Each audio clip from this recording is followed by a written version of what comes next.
Hello Maya. Ça va? Ça va et toi? Oui, ça va. Merci d'être là. Je suis très heureuse d'être là. Très honorée. Merci beaucoup. Hello à tous, c'est Élodie Euston et on se retrouve dans Entre nous.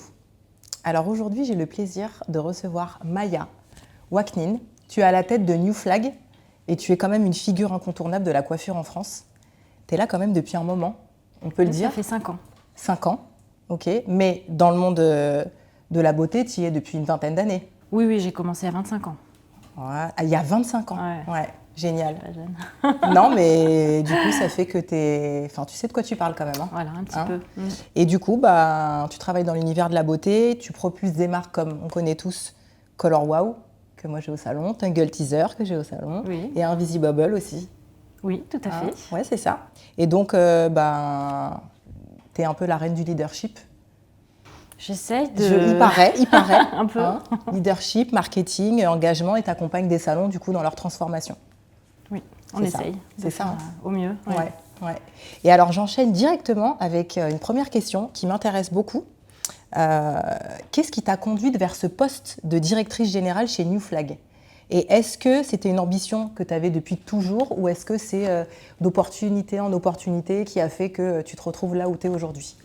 Oui, c'est un peu les opportunités. Moi, j'ai toujours... quand j'ai grandi, j'étais adolescente, 14-15 ans, je voulais faire du marketing, si possible dans le luxe et dans la beauté. J'ai fait un MBA que j'ai terminé à HEC en échange.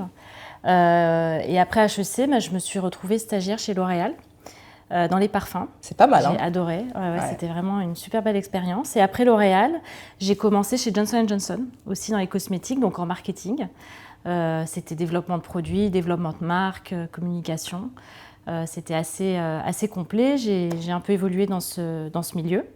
Et puis après, j'ai suivi une de mes anciennes chefs dans un domaine complètement différent, donc toujours dans le marketing, mais c'était dans les produits de papeterie. Donc c'était les stylos, Papermate, Waterman, Parker, Reynolds. Donc c'était aussi une belle aventure où j'ai beaucoup évolué.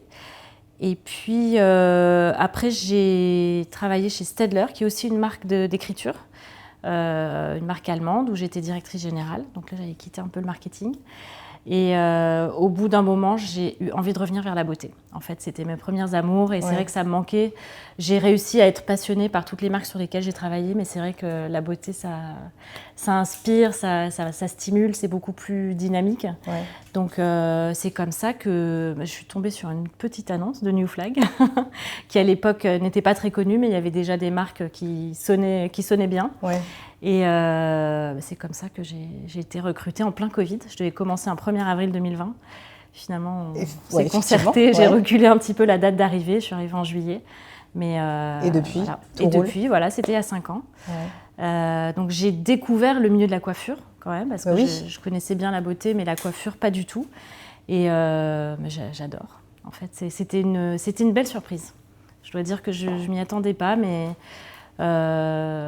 d'abord, c'est des belles marques et puis surtout des partenaires, les coiffeurs. Vraiment, j'ai découvert, bien sûr, j'ai chez le coiffeur, mais le fait de travailler avec eux et de connaître leur univers, je trouve ça passionnant. Ouais. Et c'est des gens très attachants. Oui, je suis d'accord. Je suis d'accord. Ouais. Et alors, en tant que femme à la tête d'une entreprise, comment tu vis ce rôle leader un peu au quotidien?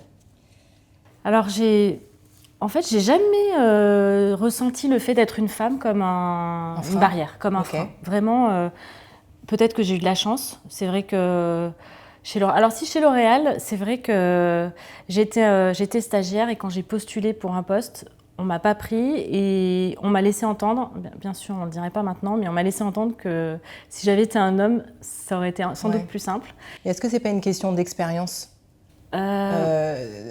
Tu vois, aujourd'hui, tu sais, tu sais ce que tu vaux, tu sais ce que tu apportes. Oui, tout à fait. C'est pour ça, je pense que... Il n'y a rien à redire là-dessus, quoi. Je l'ai plutôt pris comme quelque chose de...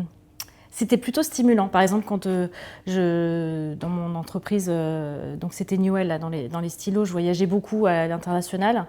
Donc je me retrouvais en business class et j'étais souvent la seule femme, mais j'étais assez fière. Mais en même temps, dans le monde du travail, j'ai jamais senti que c'était un frein. Même j'ai 3 enfants et effectivement, ça m'a fait m'arrêter quelques mois à chaque fois. Mais en France, on a de la chance d'être quand même bien aidé pour les gardes d'enfants, etc. Donc, et on m'a jamais fait non plus ressentir que parce que j'étais une femme, je pouvais pas évoluer. Donc, si j'étais dans des groupes américains, ça a pas mal aidé. Un peu, ouais. Donc voilà, c'est génial en tout cas d'entendre ça parce que c'est vrai que bon après peut-être que ça joue, mais souvent c'est souvent le cas quoi. Et dans ton parcours chez New Flag, donc ou même avant, est-ce qu'il y a eu des moments décisifs qui ont changé ta manière de voir ton métier par exemple, ou ta mission de vie? Je pense que mon métier il a évolué au fur et à mesure parce que donc moi je viens du marketing. C'est très différent maintenant, le marketing. Avant, c'était beaucoup plus... on était un peu un chef d'orchestre. C'était assez généraliste. Presque, on était manager d'un business, en fait, depuis le début. Création de produits, développement. Mais on était à chaque fois chef de projet. En produit, on avait la recherche et développement qui nous aidait. On avait les RP. On avait des agences de com qui nous aidaient pour faire la pub. Et nous, on manageait un petit peu tout ça pour s'assurer que ça fasse un tout. Maintenant, le marketing, c'est beaucoup plus... opérationnel, plus technique, il faut savoir faire. Ce matin, je parlais avec des stagiaires qui savent travailler sur Canva. Il faut beaucoup plus être tout terrain et en même temps, au contraire, peut-être, je dirais, plus spécialisé dans chaque chose. Et voilà, donc moi je pense que maintenant je ne pourrais plus faire du marketing. Je suis très contente d'avoir pu faire évoluer mon métier justement pour être plus généraliste. Et j'adore, bien sûr, je viens du marketing, j'aime toujours ça, faire rêver les gens, mais en ayant la totalité de la vision sur le business. Ouais, moi je découvre ça aussi, le marketing, et c'est vrai que c'est quelque chose que je ne connaissais pas du tout. Et c'est vraiment très très technique. Il faut avoir une vision, il faut anticiper, il faut créer, il y a quand même une âme d'artiste un petit peu dedans. Plus maintenant qu'avant, oui. Ah oui, peut-être. Avant, je pense que c'était plus chiffres, business, même si évidemment c'était créatif parce qu'il fallait développer des nouveaux produits, il fallait quand même avoir l'impulsion. Il fallait moins de savoir-faire, je pense. Le savoir-faire, voilà, c'est ça plutôt. Et voilà, ça a évolué, mais tant mieux. Mais du coup, je pense que c'est un métier plus jeune. Et puis après, on évolue. Et maintenant, je ne saurais pas faire. Donc, tu es tombé au moment. Je compte sur les autres. Sur les nouveaux. Voilà, exactement. Et donc, New Flag, donc avec qui je travaille, vous distribuez et vous développez quand même des marques assez fortes. Qu'est-ce qui guide votre collaboration avec les marques ? Donc, nous, en France, on est une filiale. Je gère une filiale française. Notre siège est en Allemagne, donc c'est surtout les fondateurs en Allemagne qui décident un petit peu avec qui ils veulent travailler. Le choix, il vient vraiment trouver des pépites, en fait, des marques qui sont vraiment différentes de ce qui existe sur le marché, qui apportent toujours quelque chose de positif à la coiffure, tout en respectant au mieux possible l'environnement, le cheveu, l'humain. Donc c'est plutôt cette philosophie. Donc c'est pas bio, c'est pas 100% naturel. C'est la performance, mais avec un maximum de respect. Ok. Voilà. Et avec des marques qui ont un potentiel comme ça de devenir grandes. C'est des pépites. Voilà, on a une Visibubble, Tangle Teezer à l'époque, quand on l'a lancé il y a 15 ans, c'était pas du tout connu. Donc, et là, maintenant, on ne peut pas vivre sans. Voilà. Enfin, pour ma part, en tout cas, c'est... Voilà. Pareil avec Olaplex, Color Wow, c'était des toutes petites marques que personne ne connaissait. Et en fait, il faut un peu de flair. Hein. Ça, c'est... c'est hyper intéressant. En fait, c'est des visionnaires. Ouais, c'est ça. Hein. Des visionnaires qui sont hyper jeunes. Mes patrons ont entre 33 et 35 ans. Donc quand ils ont créé New Flag il y a 15 ans, ils avaient 18-20 ans. Impressionnant. Ouais, très inspirant aussi. Ouais, très. On le sait, diriger, c'est vraiment pas un long fleuve tranquille. Quelles ont été les difficultés les plus marquantes que tu as pu rencontrer et comment tu les as surmontées? Et surtout, qu'est-ce que tu as appris? Je pense que... D'abord, j'ai beaucoup appris sur le tas. Parce que c'est vrai que c'est seulement en faisant face aux problèmes que... Sinon, on n'anticipe pas toujours, on ne sait pas tellement. Peut-être jamais. Et c'est vrai que quand j'étais dans des grosses boîtes, je dirigeais des équipes, ça allait, mais je n'avais pas tout le côté derrière de gérer une entreprise avec, avec tout ce qu'il y a avec. Donc c'est vrai que j'ai été jetée dans le grand bain un petit peu quand j'étais chez Staedtler, où j'étais déjà directrice générale, mais j'étais assez accompagnée. C'était une entreprise assez structurée qui était très ancienne. La New Flag, je suis arrivée, on était 5 au départ, maintenant on est 25, bientôt 30. Donc c'est vrai que j'ai dû gérer l'hypercroissance qui va avec aussi, recruter rapidement. Des fois on est pressé, on ne fait pas toujours les meilleurs choix. Donc ce que j'ai dû c'est apprendre à gérer, c'est un petit peu. C'est vrai que quand on est une petite équipe, il y a beaucoup d'entraide, c'est assez facile de communiquer. Et plus on grandit, il faut structurer un peu plus. Il y a plus de règles à établir, à faire suivre, à encadrer. Et on perd un petit peu de cette proximité des fois avec les gens. Et on ne s'en rend pas tout de suite compte. En fait, on s'en rend compte avec le temps quand on sent qu'il y a des conflits. Là, on se dit, ah bah oui, c'est parce qu'on ne s'est pas parlé, on n'a pas communiqué. C'est ça. Je pense que c'est la communication, peut-être, c'est là où on sent qu'il y a le plus de soucis, parce que des fois, il y a des problèmes qui se gèrent juste en se parlant. Des fois, non. Des fois, ça ne suffit pas. Mais on va dire quand même à 80% quand même. Beaucoup, c'est de l'incompréhension, c'est des mauvaises interprétations. Exactement, les choses ne sont pas dites. Ou une petite garde d'ego. Garde d'ego. Oui, tout à fait. Et en fait, une fois que les choses sont dites et posées. Exactement. Voilà. Et alors, c'est marrant parce que on a eu quelques conflits dans l'équipe récemment. Et puis, avec le siège, on a fait une formation DISC. Je ne sais pas si on t'en a déjà parlé. Non, mais je veux bien que tu m'en parles. C'est une formation qui date depuis 40 ans. Je pense qu'il y a déjà eu 40 millions de tests dans le monde. Donc, ils ont eu le temps de faire un apprentissage des personnalités de chacun. Donc, c'est sur la personnalité des leaders au travail, des leaders et des employés au travail. Et en fait, il y a différents types de personnalités. Il y a une personnalité qui est plus dirigeante, une personnalité qui est plus influente, d'autres qui sont plus dans l'analyse, la gestion, d'autres qui sont plus dans le contrôle. Et en fait, avec chacune de ces personnalités, en fait, on se rend compte qu'il y a des gens qui ont plus tendance à être plus analytiques, plus dans les règles, et d'autres plus directifs.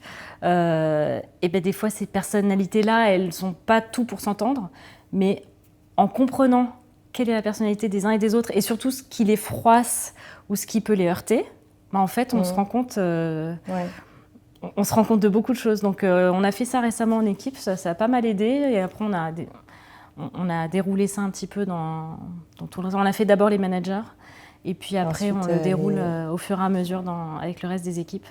Et c'est assez sympa. Ça aide pas mal. Ouais, j'ai fait ça en formation management. DISC, ça s'appelle ? Ça s'appelle DISC. Et je pense qu'il y a plusieurs choses parce qu'il y a des couleurs rouge, jaune, vert, bleu. Donc il y a des formations qu'on appelle plus sur les couleurs, mais DISC, c'est chacun sa marque. Très intéressant en tout cas quand on est manager ou même chef d'entreprise où on a quand même pas mal d'employés. C'est vrai que c'est pas mal à... même pour recruter. Moi, personnellement, je l'ai utilisé pour recruter. Ah oui ? Oui, parce que y a des profils que je ne peux pas prendre au salon, par exemple. Parce que je sais que je vais avoir trop de mal à gérer ce type de profil. Donc, je sélectionne un type de profil. Donc, tu leur fais faire le test avant de les embaucher ? Non, je n'ai même pas besoin de faire le test. Ah oui, aujourd'hui, mais bon, ça fait 10 ans que j'ai le salon. Donc, aujourd'hui, je sais quand je recrute quel type de personnalité ou quel type de profil je veux avoir dans mon salon. Ouais. Après, il faut un peu de diversité. Tu peux pas avoir que des gens qui aiment diriger. Non, mais je pense que... Non, moi, c'est pas ce que j'ai. Justement, non, C'est pas ce que j'ai. Enfin, faut doser, en fait. Faut savoir doser, mais c'est un ressenti aussi, tu vois, en fonction de toi qui tu es aussi en tant que gérant, que directeur ou même que fondateur de ta marque ou de ton entreprise. Tu vois, je sais que moi, je travaille dans un métier d'image, j'ai un salon de coiffure, le salon porte mon nom. Il n'y a pas de Élodie Hoston, en fait, tu vois. Par contre, chacun a sa place, mais on ne va pas se mentir, si tu veux shiner plus haut que moi, en fait, ça ne marche pas. Et c'est pas que je veux absolument... Je suis là que 2 jours, hein, donc mon but, c'est pas de prendre toute la lumière, c'est juste que tu peux pas avoir quelqu'un qui veut te monter dessus, tu vois. Et ça existe aussi. Donc, il faut savoir doser, tu vois, et avoir des gens aussi que tu peux aider à level up, tu vois. Et moi, c'est ce que je préfère. Bien sûr. J'adore, en fait, avoir des gens motivés, mais très humbles, et leur apprendre les choses et à se faire leur place, tu vois. Et ça, j'avoue, je trouve ça très intéressant. Même pour moi, ça me nourrit beaucoup. C'est vrai. Tu vois. tout à fait. Mais ça, je ne l'aurais pas su sans faire ce stage, parce qu'avant, justement, je prenais que des gens très waouh, tu vois, avec des gros égos, qui savaient déjà très bien travailler, etc. Bah, vu que je me suis un peu plantée, du coup, tu vois, mais c'est comme ça qu'on apprend. Oui, bah c'est en se trompant qu'on apprend, tout à fait. Et on apprend des erreurs, on grandit. C'est ça. Et ça n'empêche pas, tu vois, j'ai une de mes collaboratrices qui là est partie, a ouvert son salon. D'ailleurs, je suis très fière d'elle. Et bah, elle est arrivée, elle avait 19 ans. Enfin, je pense qu'elle n'avait même pas en tête qu'elle allait ouvrir son salon. C'est en fait, au fur et à mesure des années, tu vois, qu'elle a pris la place d'assistante manager, ensuite de manager. Elle s'est dit, tiens, là, je crois que j'ai envie de monter mon salon. Donc, elle me l'a dit il y a 3-4 ans, j'ai envie de monter mon salon. OK, elle m'a demandé plein de conseils, etc.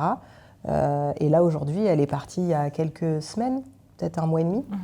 Et elle a ouvert son salon, j'étais à son inauguration, j'ai pleuré. Voilà, je suis trop fière d'elle. Et pourtant, elle faisait partie de mes meilleurs éléments.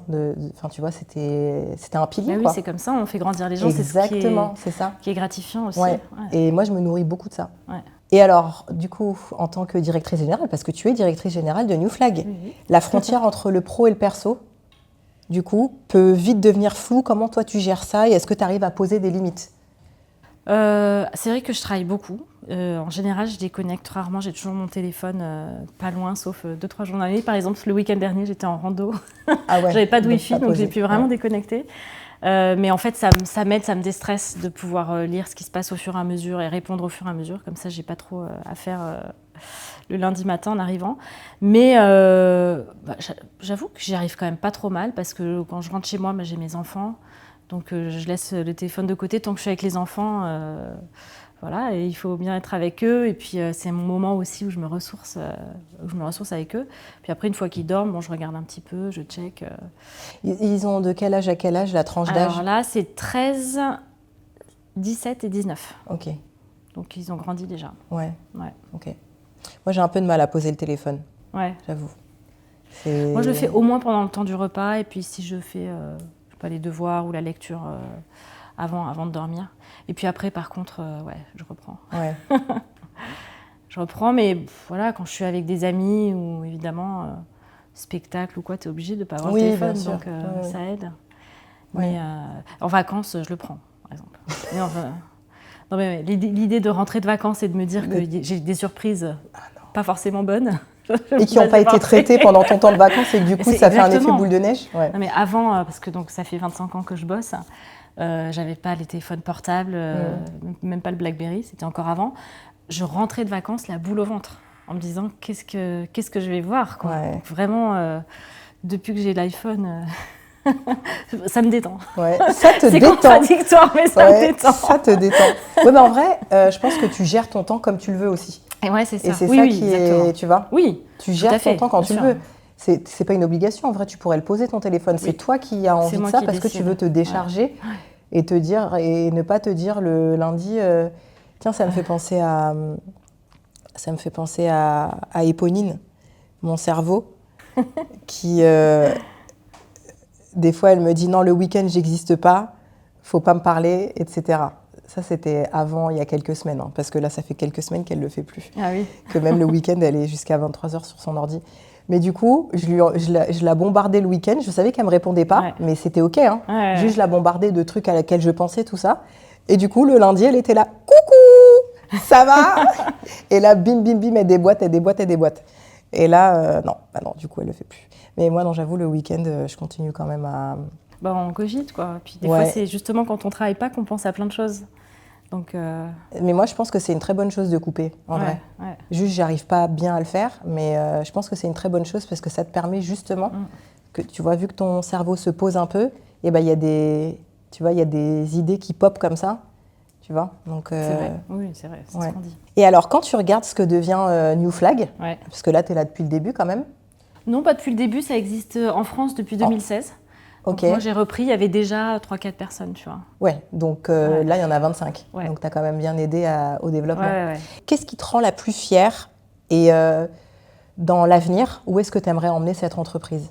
Ce qui me rend le plus fière, c'est les gens, enfin mon équipe. Vraiment, c'est vrai que Ça fait donc maintenant 5 ans que j'y suis. Puis j'ai des personnes dont on a fêté justement l'ancienneté là, récemment, qui sont là depuis 3, 4, 5 ans, 6 ans.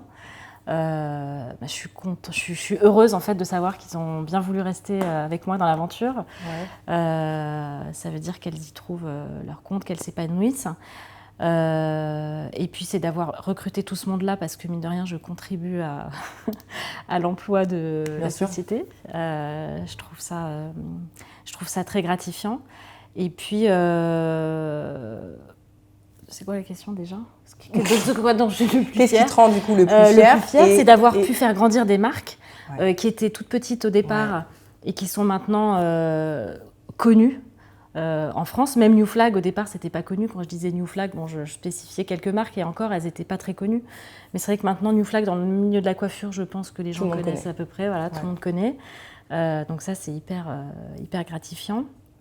Et puis d'avoir contribué et aidé ces marques-là à grandir. Puis c'est vrai que la France, c'est un marché important pour le reste du monde, non seulement en taille, mais aussi parce que c'est dans la beauté, ça plante les graines, quoi. Je pense que tout le monde regarde la France comme ça au microscope. Alors c'est vrai qu'il y a des grandes marques comme L'Oréal qui sont un peu le fer de lance, mais maintenant on suit aussi beaucoup ce qui se fait parce qu'on des plus petits créateurs. Voilà, on pose un petit peu en set the trend, comme on dit en anglais. Et alors, du coup, qu'est-ce que tu vois pour l'avenir, pour cette entreprise?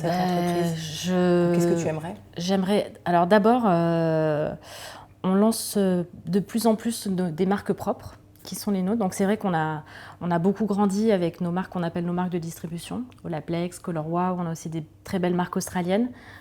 On adore ces marques parce que c'est des belles marques, elles nous ont fait grandir. Et on continue à travailler avec elles. Et en même temps, on a envie d'être un peu moins dépendant de décisions qu'on ne contrôle pas, que ce soit sur l'image de marque, que ce soit sur les prix, sur la manière de distribuer, professionnel, pas professionnel. Donc on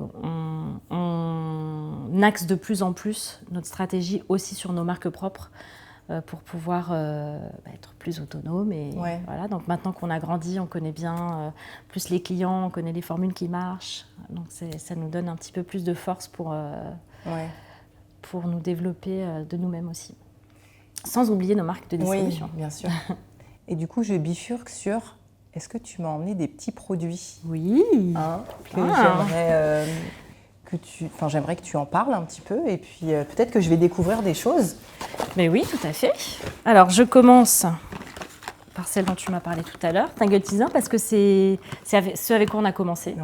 En fait, il y a 15 ans, un de nos fondateurs est allé voir le coiffeur qui a lancé Tangle Teezer. Et il lui a dit j'aimerais bien lancer cette marque en Allemagne. Il était jeune, il avait 18 ans. En même temps, le coiffeur qui a lancé Tangle Teezer, John Paul Frey, n'avait pas de distribution nulle part. Donc il a dit on ne se connaît pas, mais pourquoi pas, tu m'inspires confiance. Et puis très rapidement, on est devenu le distributeur numéro 1 dans le monde de Tangle Teezer, à part l'Angleterre. Donc c'est comme ça qu'on a commencé. Et vraiment, alors moi, petite parenthèse, c'est pour moi la brosse la plus efficace que je connaisse. Je l'ai à toutes les sauces.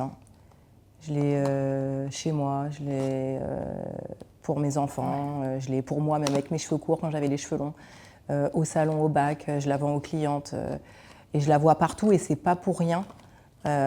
Elle est incroyable et elle tient dans la durée et elle coûte vraiment, on va pas se mentir, elle coûte pas si cher que ça, je trouve. Oui, parce qu'elle dure longtemps. Elle dure longtemps et bon, c'est esthétique aussi, on va pas se mentir. Mais vraiment, en tout cas, moi je vais parler pour ma spécialité, pour les cheveux texturés, c'est la perfection. Tu peux démêler à sec, ça casse pas les cheveux. Tu te mets un petit soin, tu démêles même si tes cheveux sont emmêlés. Ça démêle sans arracher les cheveux, sans te faire mal. C'est incroyable. Vraiment, j'aime beaucoup, beaucoup, beaucoup cette marque de brosse et du coup, je vends que celle-ci. Voilà. Donc, c'est bien. New Flag a eu un bon feeling. Ouais, c'est vrai. Et puis, juste après Tangle Teezer, en fait, c'est une marque qu'on appelle un petit peu la marque sœur. C'est une Visibubble. Donc, ça, c'est notre marque propre qui a été développée et lancée par Sophie Trell, qui est une de nos fondatrices. Voilà, donc là, maintenant, au départ, c'est les élastiques à spirale, les chouchous. Et puis maintenant, on s'est diversifié sur tout ce qui est Get Ready With Me, tu sais, Ouais, tu fais une boucle. Travailler sans chaleur, c'est les boucles. Mais... Voilà, et puis après, les 2 marques qui viennent en même temps, pour moi, c'est Color Wow et Olaplex. Parce que voilà, c'est les marques qu'on a eues juste après et qui nous ont propulsés vraiment dans le monde de la coiffure. Ouais, bah oui.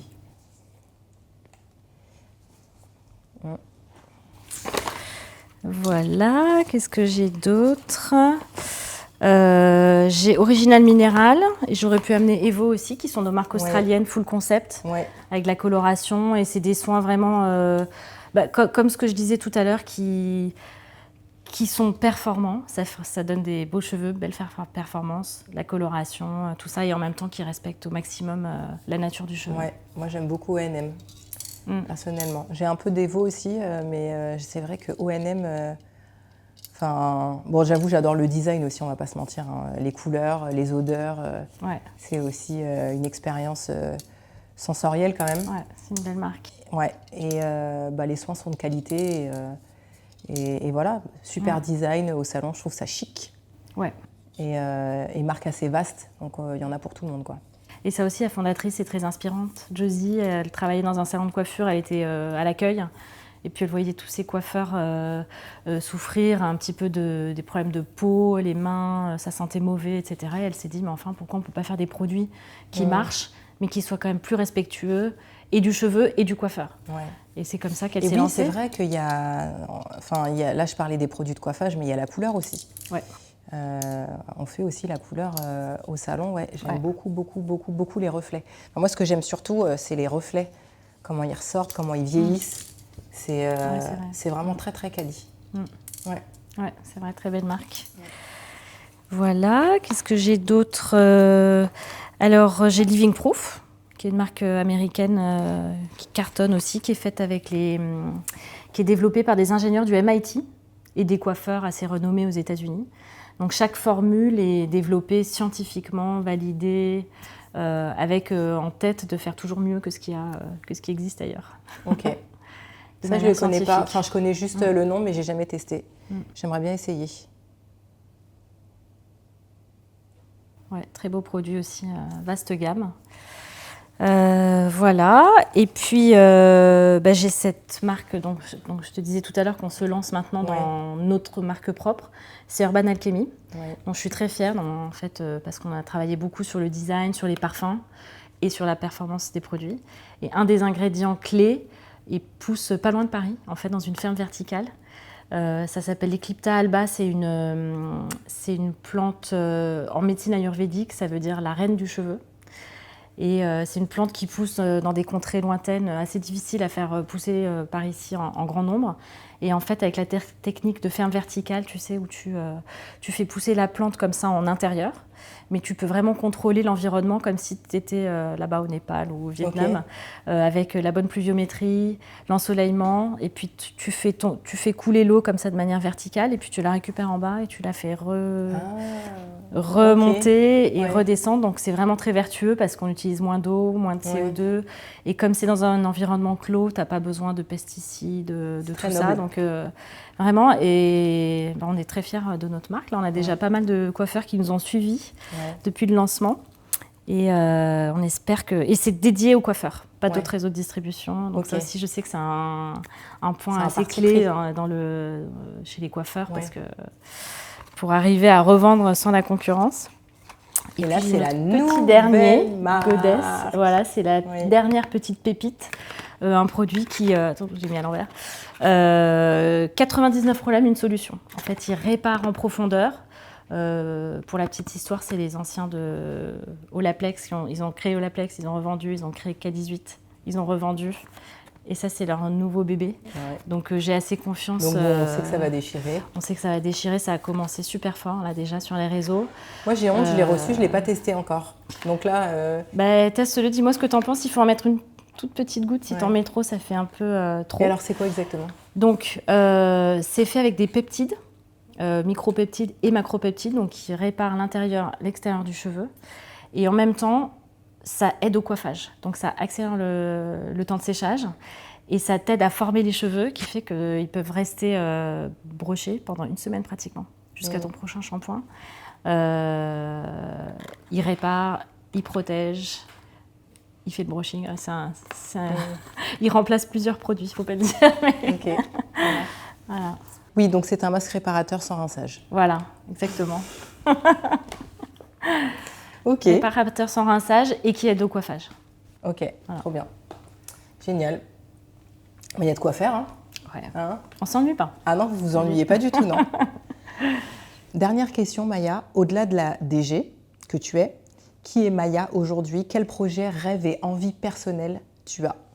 Ou tu aimerais? Oh. Tu aimerais. Moi, qui je suis? D'abord, je suis aussi maman. Donc, j'ai 3 enfants, un mari. Et donc, j'espère qu'ils vont grandir en s'épanouissant. J'ai ma première, la grande, qui quitte la maison l'année prochaine, qui part étudier. Donc, ça va faire un grand vide. Elle part en Espagne. Trop bien. C'est que tu as fait du bon boulot, si elle se sent de... Oui, de partir du nid, ouais. Voilà, donc ça va nous faire un vide, mais bon, on va faire comme ça, on ira la voir. Et puis, donc je suis très fière de mes enfants, de mon mari qui a aussi son parcours. Et puis, qu'est-ce que j'aimerais? New Flag, pour l'instant, c'est encore petit, mine de rien. Donc, j'espère qu'on va continuer à agir dans le monde de la beauté, de la coiffure, pour contribuer toujours à faire évoluer le métier. Donc, oui, grossir, chiffre d'affaires, etc. Mais je pense que l'idée, c'est aussi de pouvoir laisser notre marque pour être un acteur qui compte. Ouais. Voilà. Ouais, c'est une bonne réponse, ça. Moi aussi, je réponds ça en général.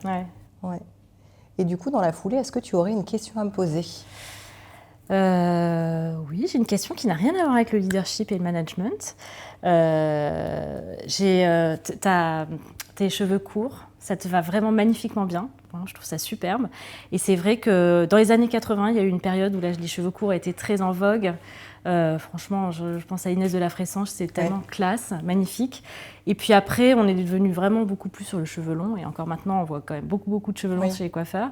Donc, est-ce que en fait, tu sets un peu là aussi, set the trend? Est-ce que tu penses que ça va être une tendance? Et ou sinon, quelles sont selon toi les prochaines tendances, justement, dans la coiffure? Pas forcément les produits, etc., mais en coupe et tout ça, et en coiffure. Qu'est-ce que tu penses va être les prochaines années? Alors, pour parler de moi, c'est pas du tout un effet de mode, mais je pense que au-delà de pourquoi je l'ai fait, j'ai envie d'inspirer les femmes à se dire que même si tu as les cheveux courts, tu n'es pas moins féminine, tu n'es pas moins sexy, moins charismatique, au contraire, en fait. Parce que du coup, c'est toi qui te révèles en fait, en tant que femme, et tu ne te caches pas derrière une coiffure ou derrière tes cheveux. C'est vrai. Tu vois? Donc en fait, moi, j'ai pas suivi de trend du tout, mais par contre, je sais que j'ai beaucoup de femmes qui m'envoient des DM ou en salon qui me disent « mais moi, je rêve de faire comme toi, mais je suis pas prête » ou écoute, moi, je me suis fait couper les cheveux parce que quand je t'ai vu te couper les cheveux, je me suis dit que en fait, je pouvais le faire parce que je te trouve très jolie ou voilà, beaucoup plus sexy avec les cheveux courts. Et comme je disais à Lucas ce matin, je me suis jamais sentie aussi féminine, aussi affirmée et aussi jolie que depuis que j'ai les cheveux courts. Ouais, ça te va très bien. Donc merci. Mais du coup, je me laisserai pas repousser les cheveux, en tout cas pour l'instant. Je sais pas de quoi demain est fait, mais en tout cas, j'ai pas de projet de laisser à nouveau pousser mes cheveux parce que je trouve que déjà, tu incarnes quelque chose, tu vois, en tant que femme, de te dire, 95% des hommes disent à leur femme ne te coupe pas les cheveux. Oui. Tu vois, je le vois en salon. Alors déjà, j'ai peut-être un peu ce truc où je dis, en fait, fuck les gars, en fait. Moi, je peux être jolie et féminine et sexy avec des cheveux courts. Et puis aussi, il faut l'incarner, il faut l'assumer, etc. Et moi, j'invite les femmes à s'affirmer et à s'assumer. Et si elles ont cette envie, en fait, de tout couper, il ne faut pas qu'elles se disent que ça leur enlève quelque chose. En fait, c'est un moyen, en fait, je trouve, de pouvoir être qui elles ont envie d'être. Parce que c'est pas que la chevelure, c'est pas que ça passe pas que par les vêtements, ça passe pas que par la chevelure. Moi, je trouve que ça passe par le charisme, par l'aura, par ce que tu dégages, par la bienveillance, par l'amour, par la paix que tu dégages, tu vois. au-delà juste voilà, des cheveux, des traits de ton visage, tu vois. Donc voilà. Et l'autre question, c'était quelle est selon toi les prochaines tendances? Alors, je dirais qu'on va encore plus vers le naturel. Enfin, je le vois moi en salon, que ce soit pour les cheveux texturés, donc les femmes gardent de plus en plus leurs cheveux naturels, et même au niveau couleur, je trouve que on est de plus en plus dans des choses naturelles en France, parce que je pense qu'à l'étranger c'est différent, mais on a énormément de femmes qui repassent au naturel, nous, ou énormément de femmes qui se font des petites touches légères, tu vois, d'éclaircissement ou des tons sur tons, mais qui veulent garder leur chevelure naturelle. Beaucoup, beaucoup. Je dirais que les blonds très cendrés, très froids, il n'y en a quasiment plus. Tu sais, les trucs très cendrés, un peu mat, je trouve qu'il n'y en a quasiment plus, et on revient vraiment à quelque chose de beaucoup plus chaleureux, de beaucoup plus chaud et de plus naturel. Tu vois, dans les reflets. Et pour les coupes, ce qui revient depuis, je dirais, peut-être 2 ans, c'est la coupe un peu mulet. Ouais. Tu vois. Mais moi, je l'ai un peu en vrai. Hein. Tu vois, regarde là. J'ai une nuque un peu longue, un petit peu. Tu vois, normalement, en général, les coupes courtes, tu vois, t'es en fondu. Moi, j'ai décidé de me garder un peu la nuque. Là, on voit les coupes en salon, même les femmes qui ont les cheveux bouclés, frisés, pas crépus, mais qui ont les cheveux bouclés, frisés. Elles veulent, tu vois, des dégradés hyper importants, avec des longueurs ou les oreilles dégagées, etc. C'est trop stylé. C'est trop stylé. On voit que là, c'est beaucoup plus stylisé. Tu vois, ouais, c'est ça. C'est beaucoup plus stylisé. Et puis, il y a aussi... mais en fait, je pense que ça dépend des milieux, ça dépend des cultures aussi, et un peu où tu évolues. Parce que je vois, par exemple, moi, je vais dire ça, mais quand je regarde mes confrères ou mes collègues, je vois qu'ils font énormément de gros brushing avec des rouleaux. Tu vois, c'est pas hyper naturel. Tu vois, c'est quand même assez sophistiqué. Et pourtant, c'est ce qui revient depuis, pareil, à peu près 2 ans. Tu vois, les dégradés un peu à la Jennifer Aniston dans Friends, les beaux brushings hyper bien travaillés. En France, on n'est plus trop dans le lisse, tu vois, avec le fer très plat ou les espèces de wavy qu'on voyait, tu vois, un peu sirène. Il y en a quand même de moins en moins, quand même. Hein. Donc, je pense que ça dépend un peu des milieux, ça dépend un peu des cultures aussi, et dans quel monde un peu t'évolues. Ouais. Voilà. Très bien, super. Bah, écoute, merci Maya. Merci à toi. C'était un plaisir d'avoir parce que tu vois, je connais Newflag depuis un moment, mais en vrai, on ne se connaissait pas. C'est vrai. Et du coup, là, je suis rentrée directement dans le vif. Dans le vif direct. Donc, je suis hyper contente. Merci d'avoir répondu présente. Merci à toi de m'avoir invitée. Ouais. Je suis trop contente. Ouais. Merci de nous avoir suivis et à bientôt dans Entre nous.